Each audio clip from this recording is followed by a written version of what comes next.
මේ තියෙන්නේ දැන් මං ආයිමත් දැම්ම බජරි ඇට දානකොට සමහරක් කුරුල්ලෝ ගියා. ඊට පස්සේ දැන් මේ ඇවිල්ලා දෙන්නේ කනවා.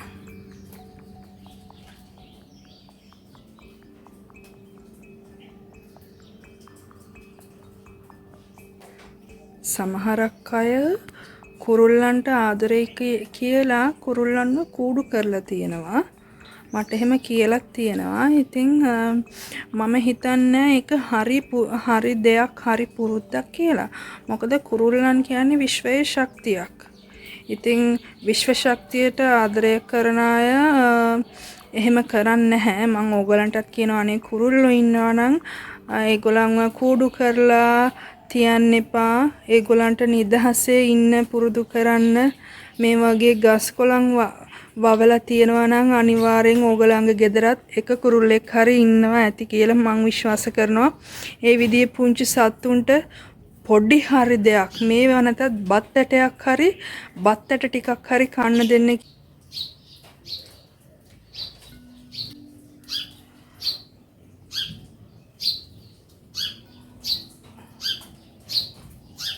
මට අර මම බජරි දානකොට ඕගලන්ට අනේ මට වීඩියෝ එකක් ගන්න බැරි වුණා.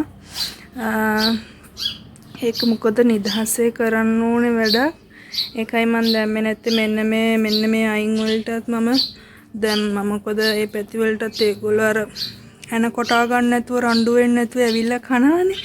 අන්න ඒක නිසා මේ පැත්තට දැම්මා. ඉතින් මේ දාපු ඩිංග මේ ඩිං වෙලාවට ඉවර. හැබැයි ටයිගයි මුත්තුයි එළියට ආවම මේගොල්ලෝ කවුරුත් එන්නේ නැහැ.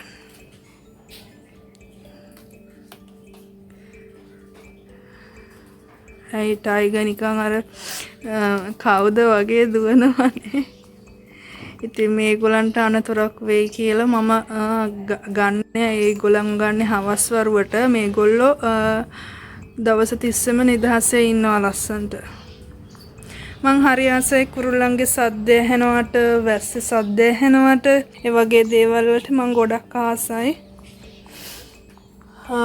දැන් එනවා නිකන් අර අමුතු සුවඳක් පරිසරේ. ඒවත් හරි ලස්සනයි.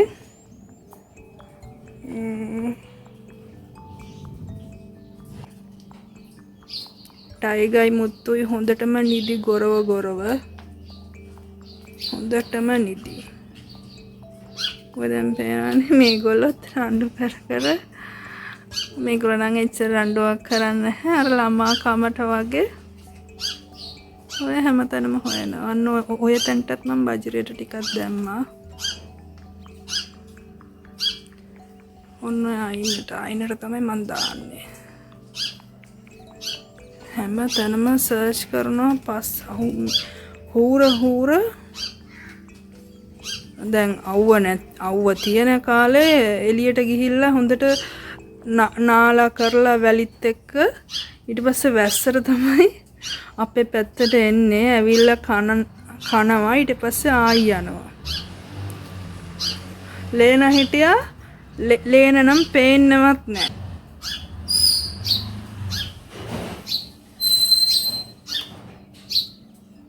එයාට කෑම මදි වෙලා වගේ තව බජරි.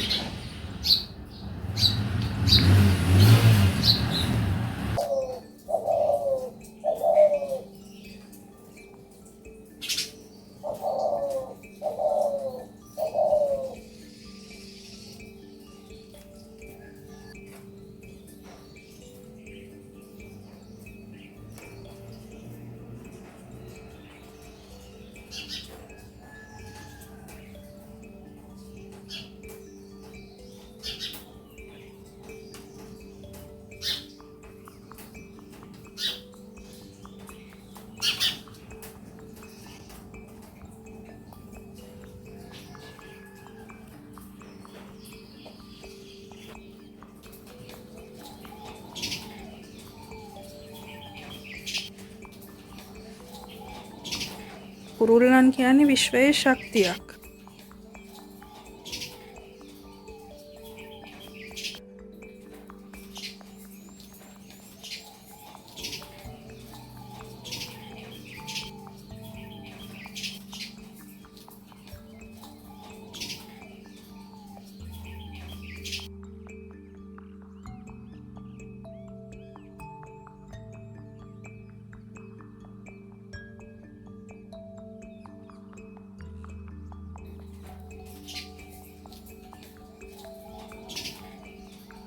ඉතින් වැහි පොදත් එක්ක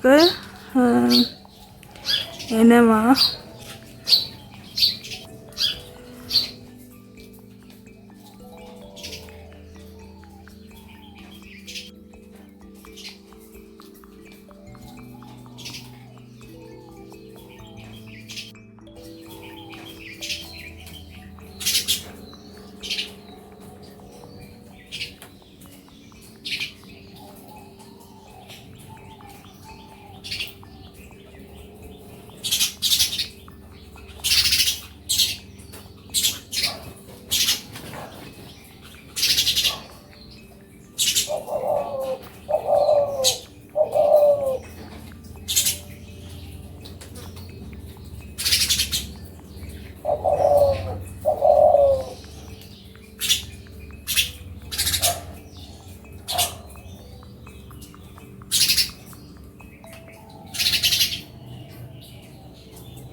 වීඩියෝ එක බැලුවට ඔයගලන්ට ගොඩක් ස්තුතියි.